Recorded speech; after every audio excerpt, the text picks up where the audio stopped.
I am 2 continents away from my usual stomping grounds in Brooklyn, New York. I'm actually in the Middle East, in Israel, in the remote forest of Jerusalem.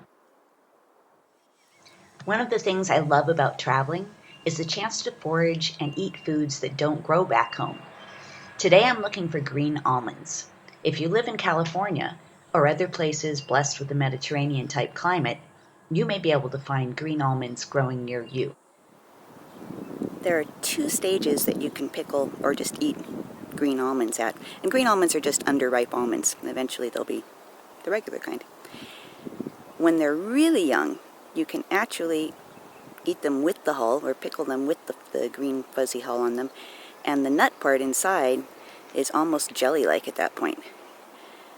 Now we're a little further along in the season, so I'm guessing we're going to have to open them and get rid of the hull and just use the immature nut inside. While I'm out here today, I'm going to get a few things to season our green almond pickles. Here's some wild fennel. You can see those feathery leaves, and there's no mistaking the fragrance when you break it off. That licoricey fennel smell.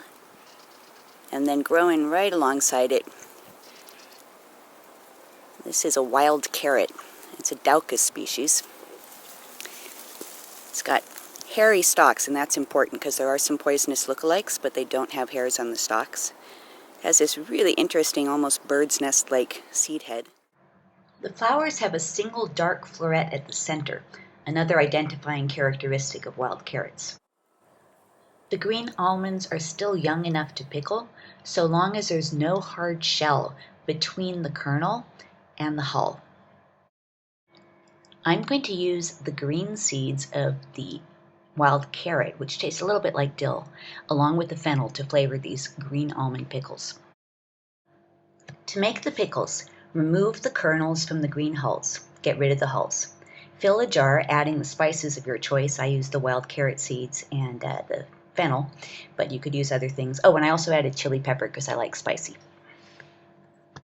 I'll make sure you can get to the exact recipe in the notes right below this video, but basically make a brine of water, vinegar, honey, and salt. Bring it to a boil and pour it over the other ingredients. Wait at least a week before tasting. Pickled green almonds go fantastically with something creamy and salty like a brie cheese. So if you can get your hands on some green almonds, I hope you'll try this recipe. Super easy and so good.